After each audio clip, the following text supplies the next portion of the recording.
It's 11 o'clock. Good morning, everyone, and welcome to episode number 4 of Facebook Fridays with John L. Scott.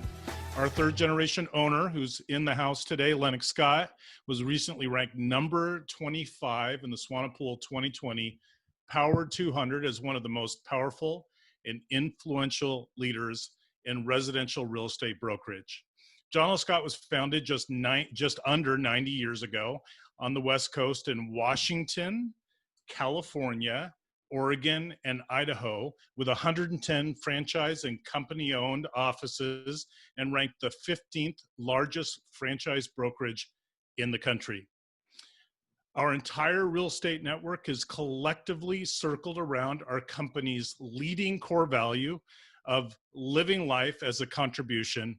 Facebook Fridays is our opportunity to become smarter and better human beings by hearing direct from outstanding thought leaders both in and outside of the real estate industry who exemplify excellence in business, contribution to others, and innovation. This week, that outstanding person is none other than Mr. Chris Heller, past CEO of Keller Williams Real Estate. Back in 1989, Chris was named Rookie of the Year, top producing agent in San Diego, and then #1 Keller Williams associate in all of North America. Chris also has owned 3 Southern California real estate offices with over 1,100 agents, and he operates, to this day, a top-selling real estate team named the Heller Home Sellers out in Encinitas, California. So today, as Chief Real Estate Officer for Ojo Labs in Austin, Texas, that's what the background here is, in homage to Chris and where he is right now in 85-degree weather, which is actually highly pleasant out in Austin. That's just like a cold day. And by the way, there's usually bats flying around in the evening, but I couldn't get that in the picture. But he is shaping cohesive relationships between real estate professionals and the Ojo suite of technology. That's his role now. And Chris Heller brings deep industry and leadership expertise, having held all these influential positions. So please join me in welcoming Mr. Chris Heller to Facebook Friday with John L. Scott. Thanks for joining us today, Chris. Hey, James, thank you. It's a pleasure to be with you guys and gals. Well, you know, Chris, Howard Chung and I had an interesting first meeting with you. Just a little quick background for everyone on the call today. I wanted to meet with Chris last year when I was down in California working on some expansion for John L. Scott. And while we were down there, just making sure that I'm still on the audio, correct? Yep. Okay. While we were down there, Chris said, you know, I have a crazy schedule, but I actually need a ride from Newport Beach area to Encinitas, where his home is. He had a condo in Newport and a home in Encinitas for his past role at Mellow Homes. And so Howard Chung and I said, well, we'd love to do that. But just as a side note, Chris, I had rented the most inexpensive car, which is what I typically do out there. I had like a Toyota Tercel. And Howard said, there is no way I'm picking up Chris in a Toyota Tercel. So James, take me straight to the car rental place. We got to have a little more space. So Howard rented a different car just for you. And we picked you up in Newport and we took a drive out to Encinitas. We learned so much about you and your experience at Keller Williams and going international with Keller and your team. And then also a little bit about the technology move that you've been making over the last couple of years. So it's a super great, huge opportunity for us to hear from you. I know that everyone on this call is excited to hear some of the nuances and also kind of the unique strategic decisions that you made to expand with Keller Williams, and also that team that you're growing, continue to grow. I saw a recent Facebook post where you did a video to all of your clients within the last couple of weeks. So this is a unique opportunity for our entire real estate network to hear from you about that team, and just about your experience. So could you share a little bit about the Heller home seller team and how you became top producing agent in all of San Diego? And then what was the strategy that you used to become that? Yeah. Well, first of all, again, thanks for having me. I've always been big fans of John L. Scott and Lennox as a great leader in the industry, and one of them very well respected leader in the industry. So really, like I mentioned, looking forward to this. Boy, I started, this is all I've done my whole life is real estate. I was a sophomore in college when I got my license, and it's the only only job in industry and business I've known. I started very quickly. I got into real estate. I got talked into getting into it. And the broker that talked me into it took him 3 years to talk me into it. So that was the first lesson, the lesson of persistence. And he was very persistent and finally caught me at a weak moment. I said, all right, I'll give it a try. Didn't know anything, but highly driven and highly motivated. I was given a script by the manager of the office at the time, and it was a script for calling for sale by owners. And now, again, when I got in, this was back before there was any real training. It was like they just threw you in there. But I got my hands on this old script and just used it because I didn't know any better. And sold the 27 homes that year, and 24 of them were for sale by owners that I listed. At the end of that first year, realized that I cannot physically work any more than I did this year. I was working 7 days a week, early in the morning. The owner of the office was an ex-Marine. He used to get in at 6:30. I wanted to make sure I was the first one there, so I'd get in before him. And I was usually the last one there. And so I knew the only way I could do more is if I offloaded some of the stuff I was doing. So I hired an assistant. And this was in 1989. And no other agents there was about 60 agents in the office. None of them had assistants. In fact, I didn't really know any agents. I had assistants, and I was young. I was one of the younger people in the office. And I got a lot of ridicule, like, Heller, who do you think you are, the president or something, having an assistant? And my response was, well, who are you? I thought you spent the last 5 hours stuffing envelopes. I'm paying someone to do that so I can go out and sell more houses. Yeah. So I learned just through, I think it was common sense, the value of leverage. And as my business kept growing, I needed more people to help me. So then there was a buyer's or showing agent that was brought on, and the team kept growing. So this is our 32nd year that I've had the team. In 2010, I took a position with Keller Williams at our corporate headquarters in Austin and replaced myself as the leader of the team. I still own it. I was on the call with my managing partner before this call, going over a few things with them. We talk almost daily, but I'm not involved in the day-to-day or listing and selling of homes. And that's been that way for 10 years now. We've sold over 100 homes a year for like 26 years, and this year they should do about 150 homes, and growing that to a lot more in the next few years.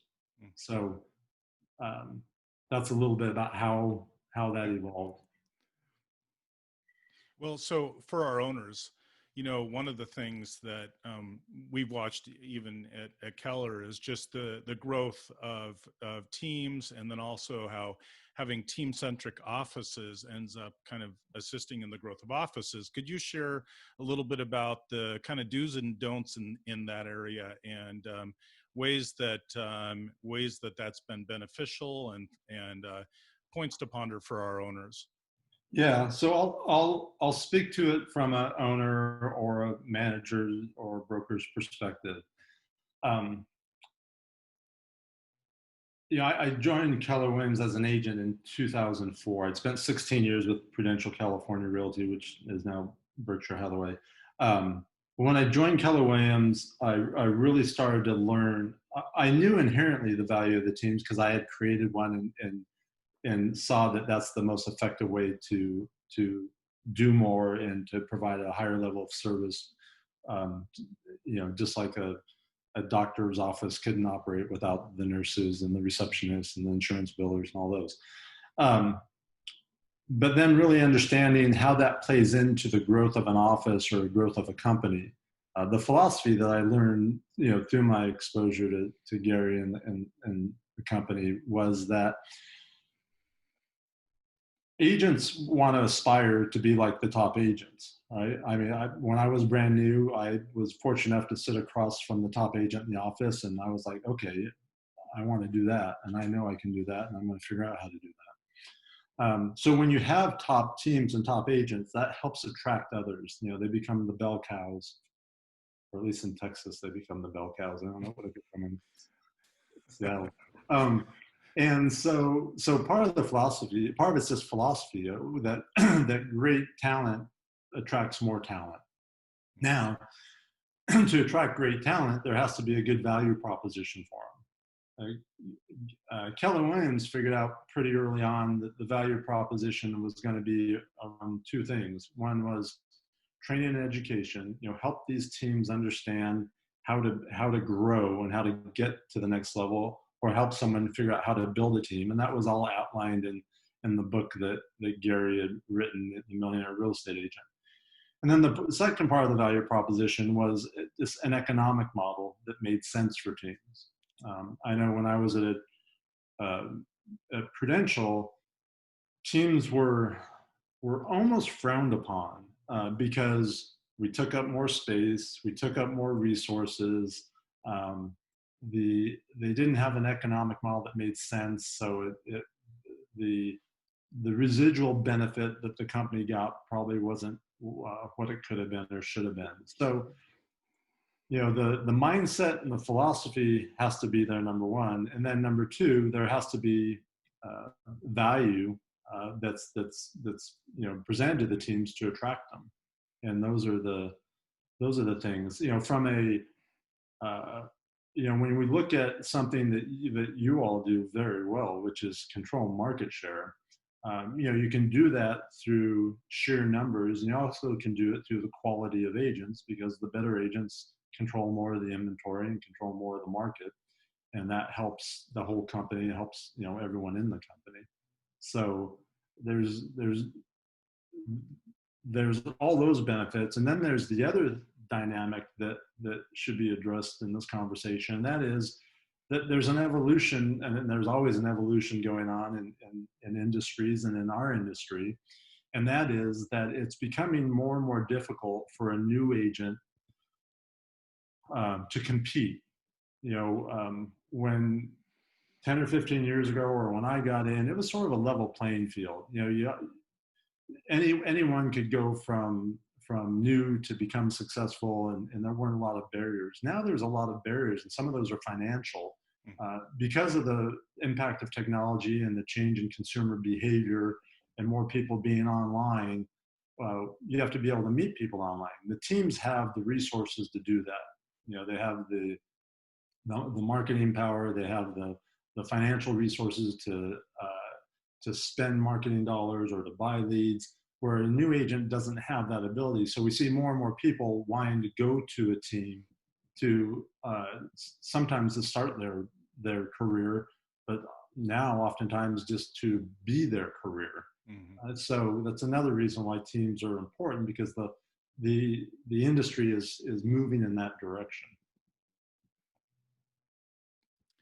I think that's interesting. I mean, but what you've obviously experienced is that it's sometimes short-lived. Like team affiliation might be short-lived just to give people the traction they need. Correct? Yeah, there's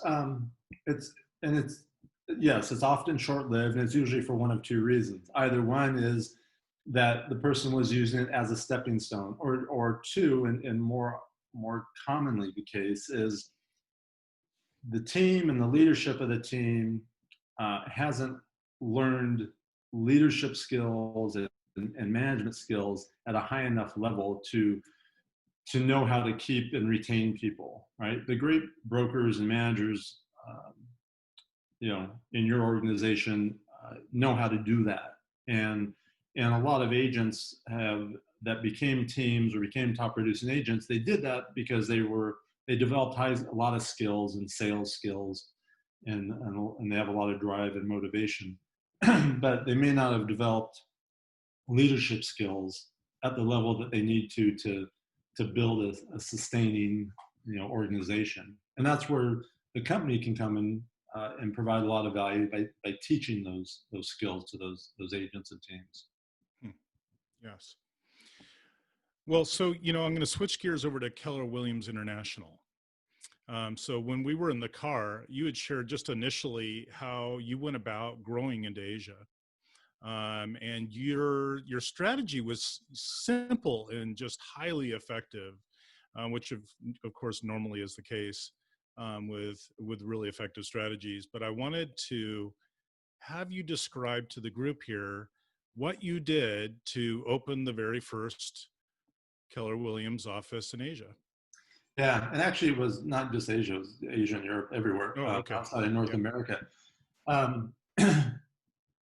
In 2008, I was asked if I'd be interested in taking a position with the company and helping them grow outside of North America. And I immediately said yes. And I didn't know what I was saying yes to. I had no clue how to do that, how I would do it. The good news is neither did anyone at the company because they hadn't done it before. So that was in 2008. I had a couple of years to prepare because we didn't actually make it official till 2010. It was about a year and a half.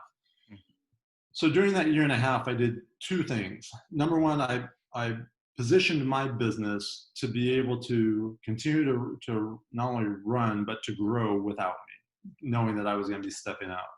And then the other thing I did during that year and a half was a lot of research to figure out how I was going to do this. And that research revolved around, and I didn't know anything about, although I vacationed in other countries, I didn't know anything about real estate in other countries.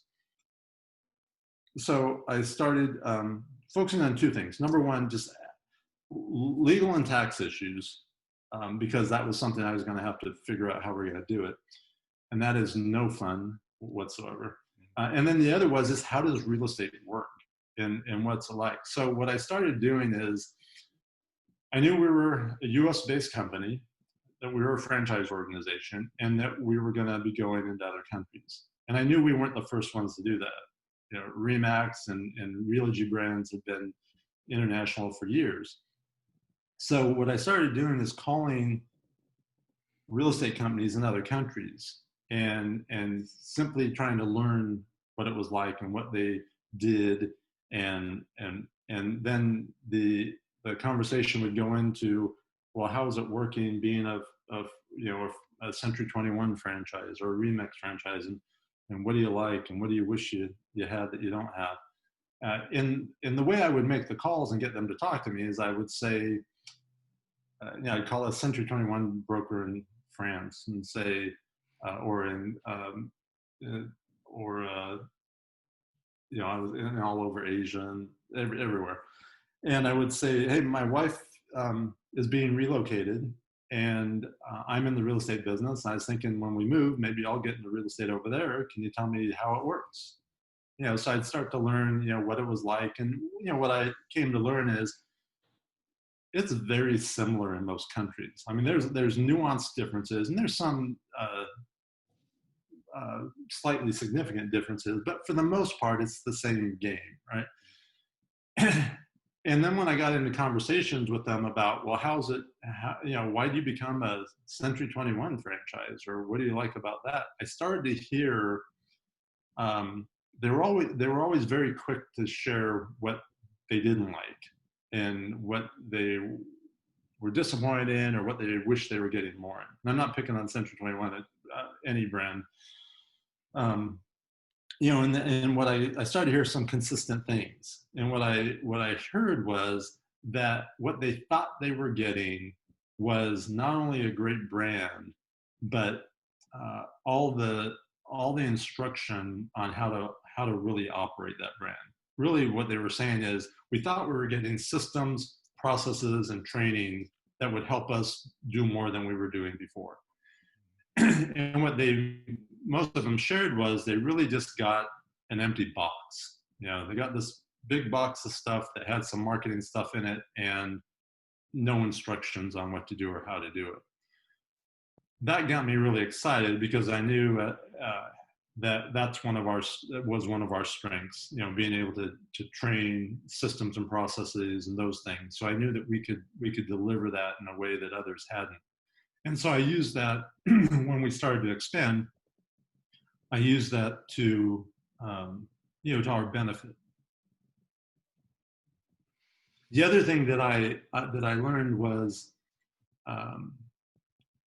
we decided to expand using a model of offering a master license agreement, sort of like what Starbucks does in other countries, where they award a sort of a master license agreement to someone to go build Starbucks in that country, or Kentucky Fried Chicken, or a lot of the companies expand that way. I also knew and had learned through my own experience and through observing others in our industry that leadership is absolutely critical, that the right leadership and the right talent will absolutely cause us to be successful or cause us to be a failure. Mm. So I then had to figure out who are the right leaders in the country. So as I was making these calls and then making more and more calls, I would ask questions like, well, what's the number one company there? And who are the best known people in the industry? And a lot of times, I'd find out that, ABC Realty was the number one company and the owner was one of the best known people in the industry. I knew that there would be less chance of getting that person to say, yeah, I want to convert my company to Keller Williams and go do this because they're already killing it in their market. But I also know that in any successful company, there's probably leaders in that company, maybe the second in command or the third in command, who are the ones really driving the business, that are really making it happen, that don't have any equity or ownership, and thus no real opportunity. And if I could get to those people, they may be the ones that I would want to build our brand in those countries. And that's sort of who I targeted. So I could go on and on about it, but yeah.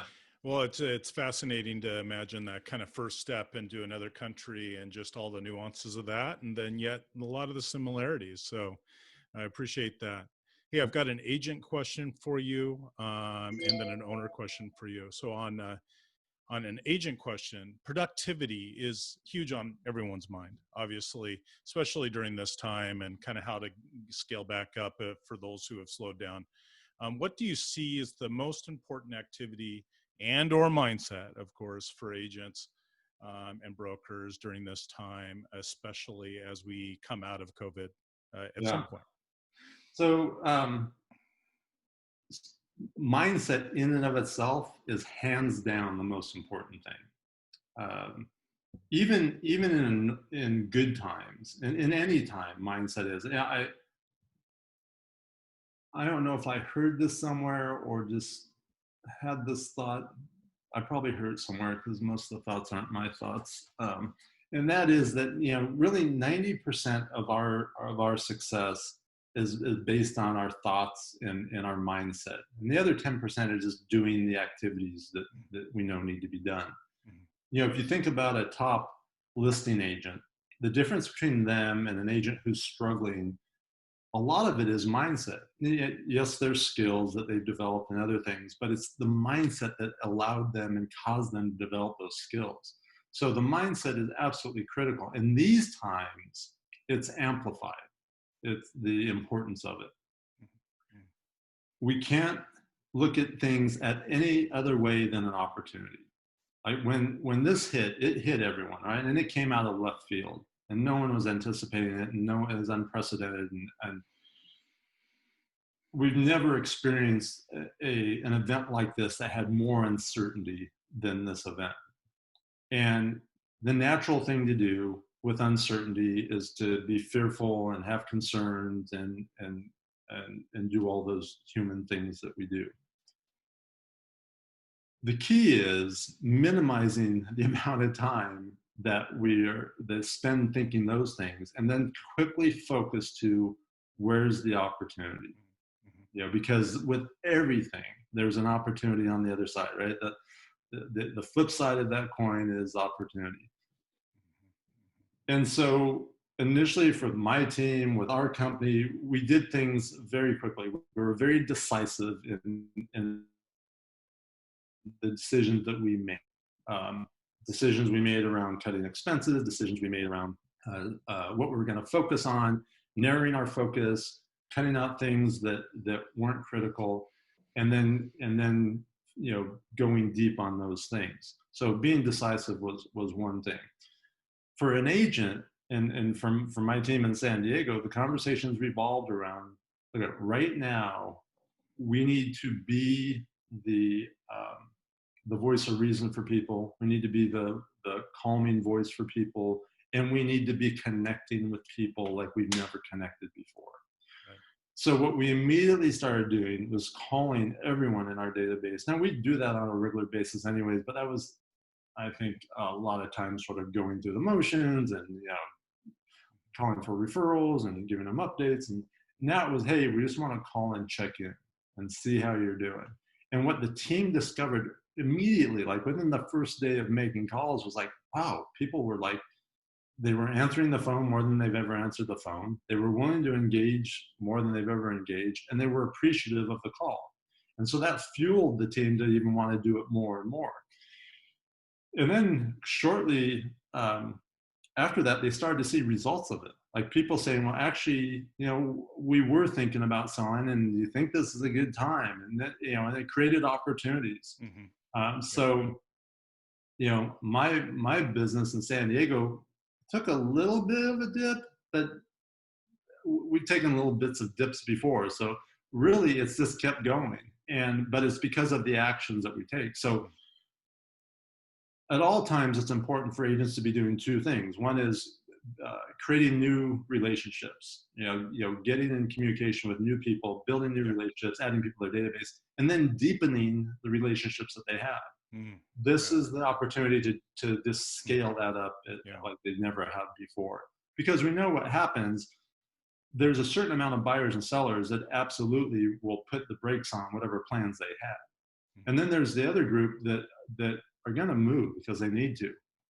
We want to be there for the ones that are going to move because they need to. And as importantly, we want to be there for the ones that put the brakes on. So when they take the brakes off, that we're the ones they remember. We're the ones that are in their, that are on top of mind because we stayed in contact, or we were in contact with them more than anyone else. And then you benefit from that coming out the other side.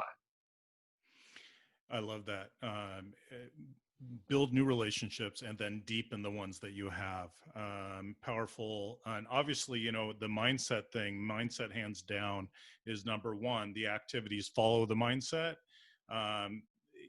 Those are that I just hope everyone was able to kind of grab that and take note of that, because that's such a valuable, and yet, you would think, oh, well, that's kind of common sense. And yet sometimes we fixate on the like stuffing envelopes part, right? So, I don't even know if you remember saying this, but in a recent interview, you said there is a finite amount of space up there, meaning in your head. And so you said, I'm going to make sure that I'm putting in more positive than negative. And I thought that was just, that kind of follows a line with kind of like following the news versus working on the mindset, right? So, yeah. I only remember, I don't remember the interview. I remember saying that because I've had that belief for you've been thinking it. ever. When I got into real estate, I knew I wasn't the smartest. I wasn't the most experienced. I wasn't the most talented. I knew I wasn't any of those things. And I also know I'm not the smartest person. So I've always operated like, okay, there's only so much room up here. What am I going to fill it with? Just like, this water bottle, there's only so much that I can put in there. So I've always been very mindful of the power of my mindset, because I knew my mindset would be the thing that would impact my ability to create discipline and build the muscle of discipline in the areas I need to build it in to go it up at a high level. So, being very mindful of what I read, what I listen to, who I hang out with, who I spend time with, what I'm watching, I stopped looking at news and when there were newspapers a long time ago and watching the news. And people go, well, how do you know what's going on? Trust me, you know You'll what's know. going on. You hear about what's going on. You don't need to be watching the noise there. And we also know that I at a very early age I figured out, okay, well, here's what a half hour of news looks like. Bad story, bad story, bad story, weather, sports, and then a feel-good story for 2 minutes at the end. Why is that? Because people like the drama. People, that's the news that sells. And that's the stuff that makes you feel bad, that makes you focus on how bad things are. And it's hard to operate. You think of a professional athlete, a Seattle Mariner going up to the plate, if baseball is happening now. And, if their mindset is on the fact that they struck out last time they were up versus focusing on what they need to do, they wouldn't be successful. And we have to make sure that we are really guarded on what we let in. And it's just not what you let in, because the default is negative.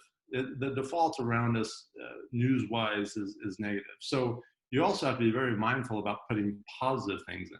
So I obsess about what I read and what I listen to and what I'm watching, and using every moment that I can, whether it's while I'm working out or when I was an agent driving between appointments, always listening to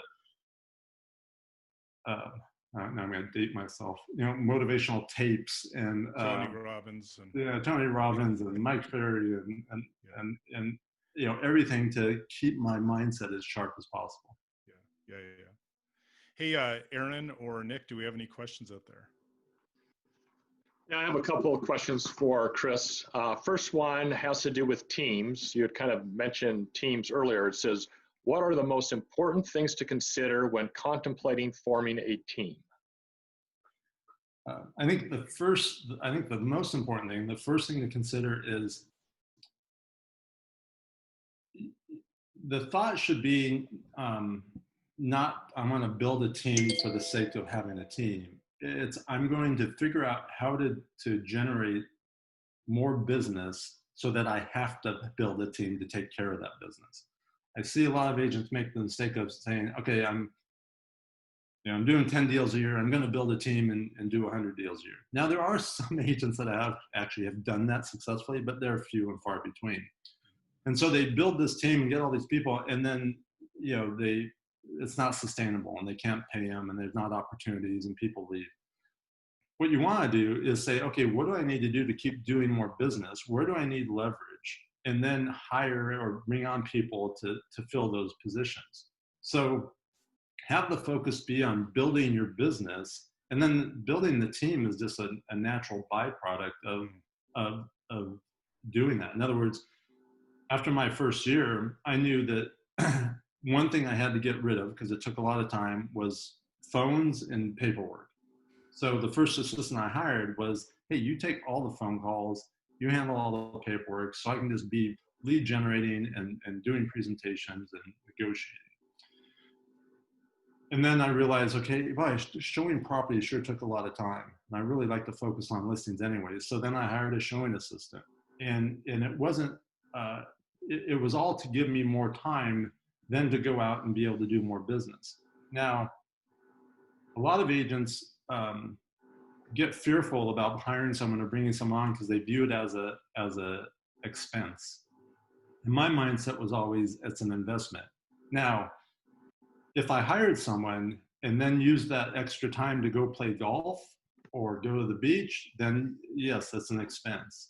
But if I hired someone and then used that extra time to spend more time on generating business or doing more presenting, then I knew I was going to, that person I was hiring was an investment that I was making that was going to yield more dividends. So I would say, to answer your question again, focus on doing more business and then building the team around it to handle it. That becomes a great foundation and something that is sustainable. And then using, I think the other thing that's super important is hiring the right people and the right fit. if you're going to build a team, you want team players. There's lots of examples in sports where franchises will bring in all-stars to their team. I can't remember the year it was. I'm a big Lakers fan, and again, I'm going to date myself, but it was the year that the Lakers brought in an ex-Seattle Supersonic, Gary Payton, Moses Malone, and someone else. They arguably had the most talent in the NBA, right? They had like 5 all-stars in their starting team. And they made it to the finals, but they got beat by the Philadelphia 76ers that had almost, very few stars, but played together as a team much better than the Lakers did. So you want to hire the right people that are good team players and that are good at roles. My attitude was always with anyone I was going to hire is whatever role I was going to hire them in, they had to be as good or better than me at that role, and preferably better than me. So if they were going to be doing administrative work, it wasn't hard for me to find someone better than me at that because I didn't like to do it. But I was going to hire someone who's really good at that. Chris, I have a question. Is there a certain profile of a great team leader in these teams? Or I'm sure anybody can be a team leader, but is there a certain profile that really shows up? Yeah, that's a really good question, Alex. I think the answer is yes. I think when we look at leaders in general, what makes a great leader versus a mediocre or poor leader, whether it's a leader of a team or a leader of an office or a leader of a company, there's a few characteristics that we consistently see. One of them is that they walk the talk, right? So leading by example, I think is super important. You cannot, maybe even more so today than ever before, you have to be able to walk the talk and lead by example. The other key characteristics are someone who has high integrity and is transparent and authentic. We're seeing all sorts of issues in our country today because we aren't seeing those type of things. But if we look at the great leaders of a team, of any business, of any corporation, of any country or city or state, they have those type of characteristics. They are authentic, they are transparent, they are humble. When they make mistakes, they own them. They're responsible. They aren't victims. They don't use victim language. Those are the characteristics of the great team leaders. Now, I think there's another thing that I don't know if I call a great characteristic, but I think it's something we often see, and that is that they are really clear on their vision and where they're going, and they are very focused on that, and they also have the drive or the desire to get there and to have the team want to come along with them. There's days, there's weeks, there's months, there's times, there's years, there's events that make it hard on everyone. But the leaders that have that clear vision and that plan of where they're going to go, they aren't going to be deterred by those days or weeks or events that get in the way. Well, thanks, Chris. Aaron, out in the Facebook Live group, do you have a question? Not so far. If anyone on Facebook has any questions, feel free to write it in the comments, and I'll go ahead and ask. Right. Well, I'm gonna. Yes. I have another. Do you have time for another question? Yeah, give me a sec. I want to get Okay, the no question problem. in for our owners.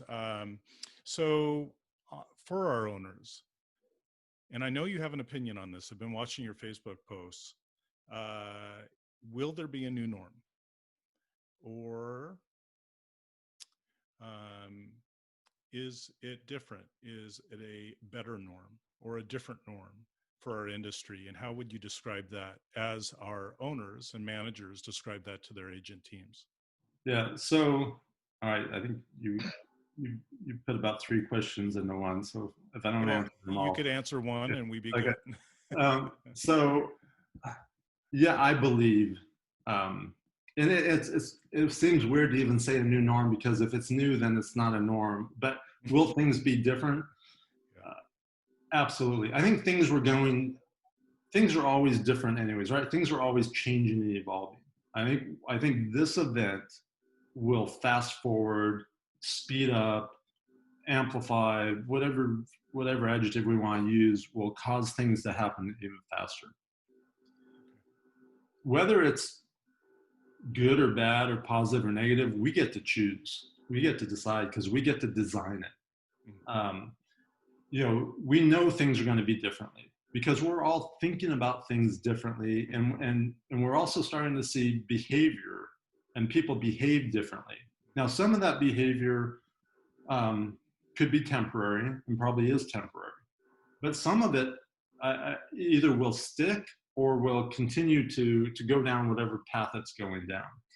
So some examples. I have never worked from home before. I've been here for whatever it's been, 8 weeks. I think March 9th is when we started. Yeah. In fact, I don't know, in the past decade, I don't know that I've ever spent this much time in one city because I've been traveling a lot.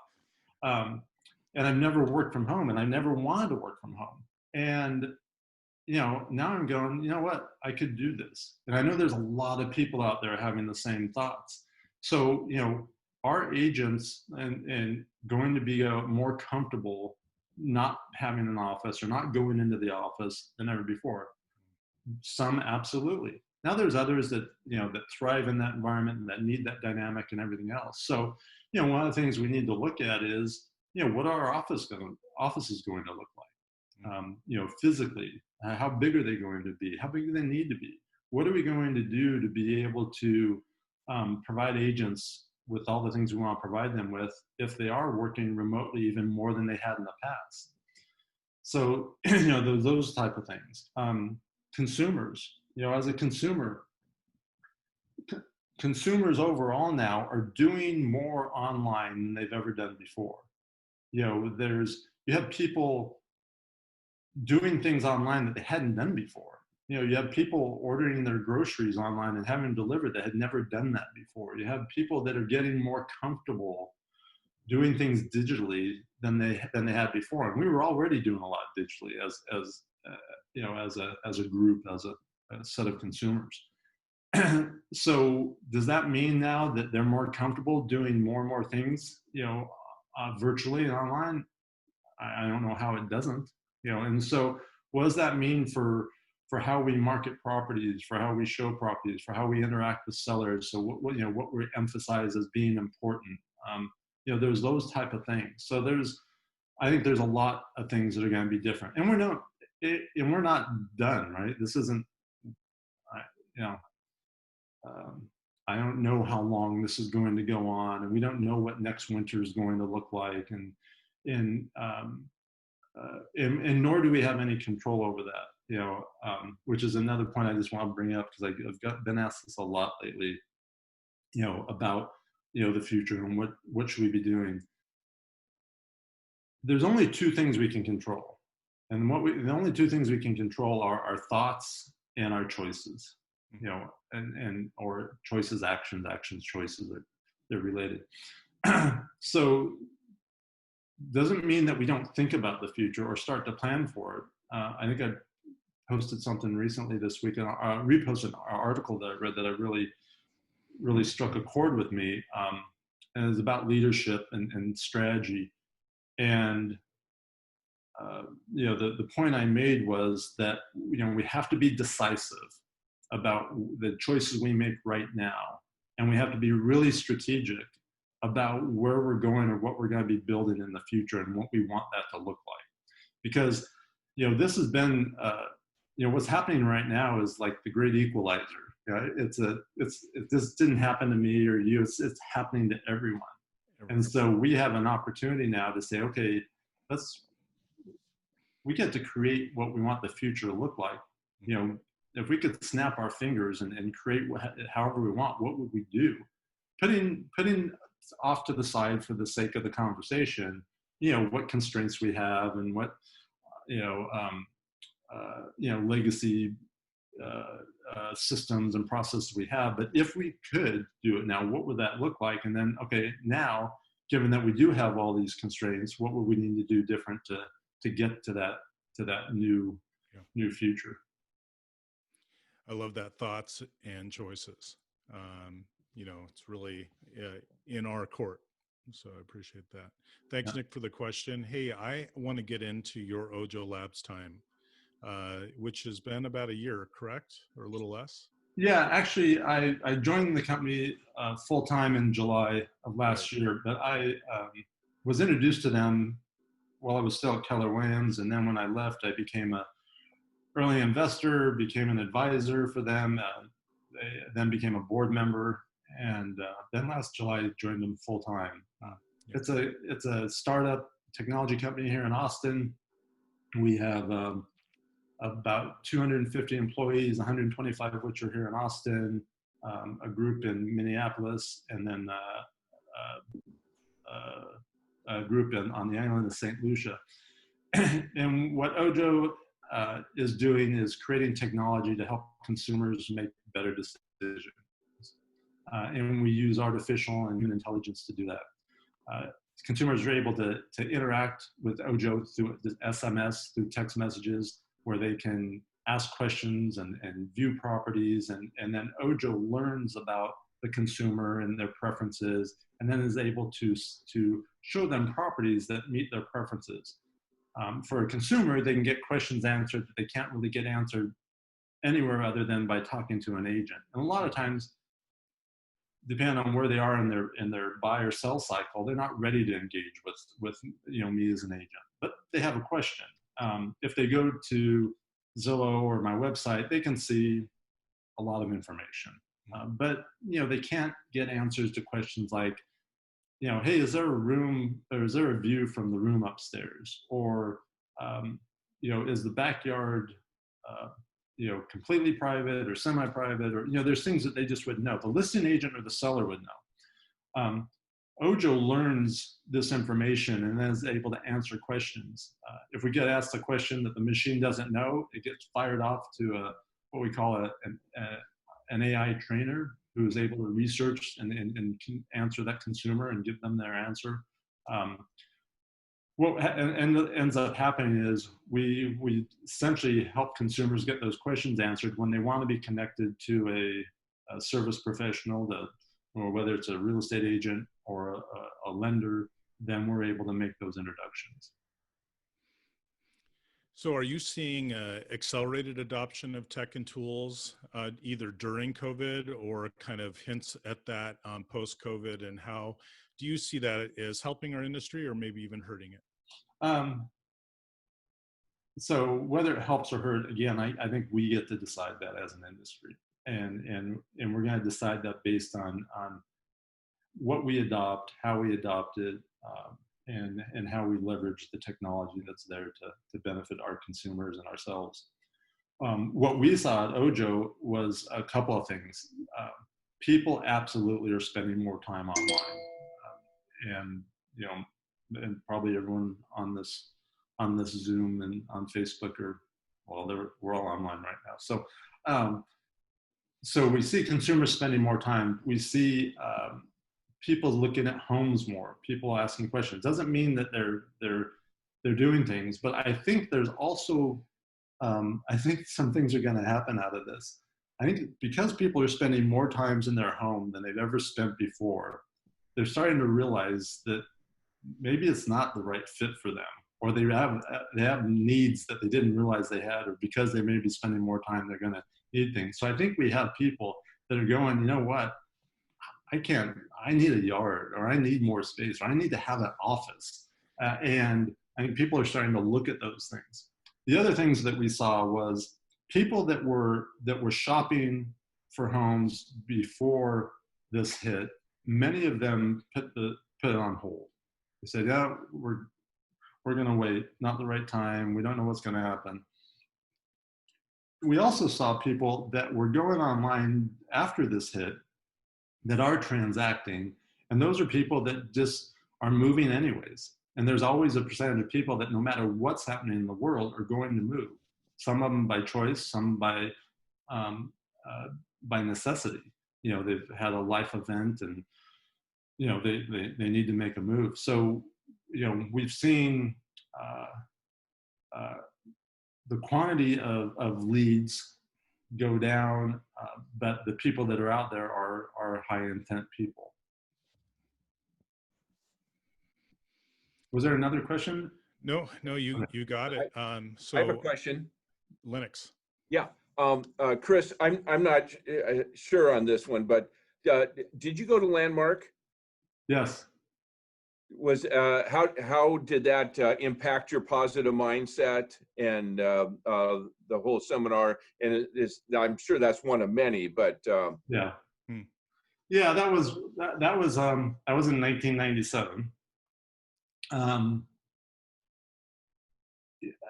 It made a huge impact on me and on my mindset and how I looked at things. And there was a lot of ahas and a lot of transformation that came out of that. I'll give you one of them, which that probably a lot of people can relate to. I am introverted by nature, and growing up, and back then I was extremely introverted, like painfully shy. I would be at, Mike Ferry would ask me to be on a panel at his superstar retreat, and my heart would be beating so hard that I would look down to see if you could see my suit moving, you know, before I went up there. And I'd be up there and my mind and my heart racing so fast that sometimes I couldn't even hear the questions that were being asked. I remember I did the Landmark Forum, and that August I was out there and I was sitting in the front row, gonna be on a panel next, and I realized that I was completely calm. And I was almost looking around like, hey, is everyone seeing this? Like I had no, my fear, my nerves, I think were gone. And from that point on, you know, you could stick me in front of a group to talk. And I mean, if it's something I know about, it's a lot easier. But, you know, that was one instant profound change in me. Now I'm still introverted and I'm not the most sociable person, but the fear of speaking in front of people is not something that I have to deal with. It just caused me to look at things a lot differently. I took a real chance on asking you about Landmark because I didn't know what your experience was. I just want to share with the group it's one of the most impactful personal achievement seminars I've ever gone through, and I've gone through several times. And I assumed you had gone through Landmark, and I took a chance and asked. Yeah. It's in every major city in the United States and around the world. Yeah. Landmark education. Yeah, and most people that have gone through it would echo what you just said about it.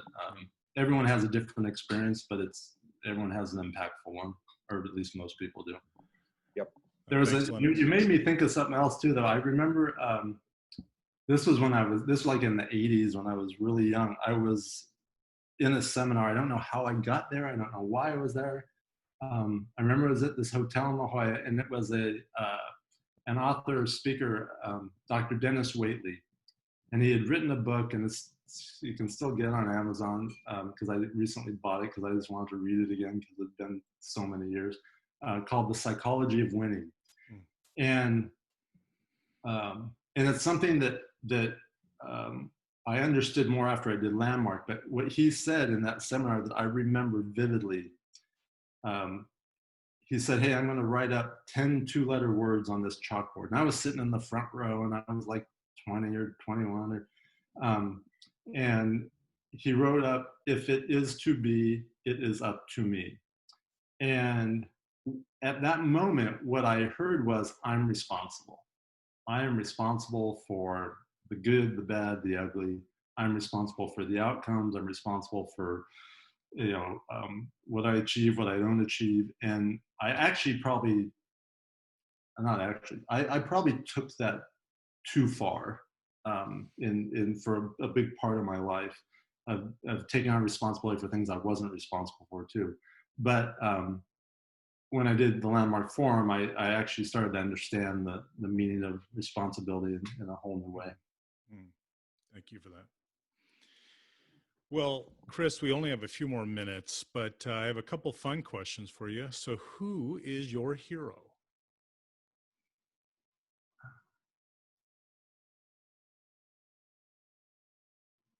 That's a hard question for me.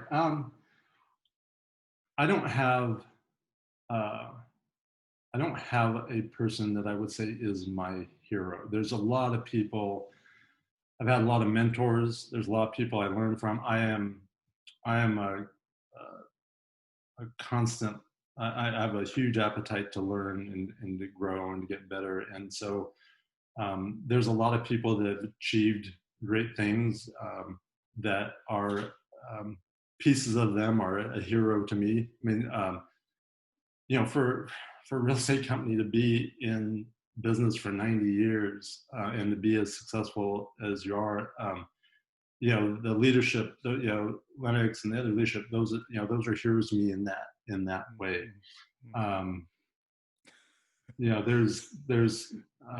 So anyways, I'm sort of blanking out. I'm sorry to put you on the spot, but no that's problem. pretty powerful in itself. I mean, I think you seek inspiration in format, so that's awesome. Hey, favorite sports team? Give me a sport, narrow it down a little bit. Well, I think we know the basketball one, but so okay. football. Football's hard because as a kid, I grew up a Rams fan. They moved away. So then I became a Chargers fan. And then the Chargers left San Diego. Yeah. And so I'm now sort of thinking, I'm sort of gravitating back to a Rams fan. So you're really not, you're just not loyal? Is that what I'm Oh, they weren't loyal. They left me. So I'm a Lakers, Dodgers, LA Kings, Rams. I'll root for the Chargers, but I can't say they're my favorite anymore. I was a season ticket holder for years, and then when they left San Diego, that was a tough one to swallow. Well, speaking of San Diego, which is really God's country in so many ways, do you miss the beach while living in Austin? Yeah, I was, before this happened, I was going back regularly, and I'm fortunate because I really feel at home in both places. Like if I fly into San Diego, I have that feeling it's home. And when I fly back into Austin, I have that same feeling. And I think that's really unique. So I'm really comfortable in both. You can't beat the weather in San Diego. You can't be walking on the beach. So if I had to forever be sentenced to one place, it'd probably be Encinitas. But I'm fine here too. Well, I mean, you'll be there for a little bit longer, and I'm sure you'll get on back to Encinitas. So, well, how can people dial into you more or find more resources? I'm glad you brought that up. If for anyone listening, if I can help in any way, shape, or form, don't hesitate to reach out. You can message me on Facebook. You can send me an email at cheller at Ojo Labs, OJO Labs, LAPS. Message me on LinkedIn. I'm happy to chat or help with anything that I can. Well, thanks, Chris. On behalf of the entire John L. Scott family, Lennox Scott, and our Facebook Friday team, we thank you for your time and sharing with us your valuable insights and seasoned advice. A special thank you to each of you who joined us today on Facebook Live, here on Zoom, our moderators, Nick and Aaron. And please join us next week, same time, same place, where we will be interviewing Paul Boomsma. He's the CEO and president of leading real estate companies of the world. This is a community of 550 firms, 4,600 offices, and 135,000 agents. It's the largest community out there. And we are a part of it within John L. Scott and a founding member. So I'm excited to have Paul on the call with us. So for questions about John L. Scott or John L. Scott franchise opportunities, don't hesitate to reach out to me at James Colburn at johnlscott.com. And then we wish each of you a wonderful weekend in a profitable and prosperous and purpose-driven real estate business. And as we play our role in living our life as a contribution. So thank you, Chris, on behalf of our entire organization for spending this time with us. While you're sheltering in place, I know I could probably catch you more easily this week than say 8 weeks from now. So I appreciate your time, and thanks for going back and forth on these questions and making sure that it was right. So I appreciate and also the questions from the gallery and Lennox and allowing us to do this. So thank you, Chris. Hey, my pleasure. Really enjoyed it. Well, Thanks, everyone, Chris. thank you, everyone, and have a wonderful weekend. And we'll see you same time, same place next week at 11 a.m. on Friday.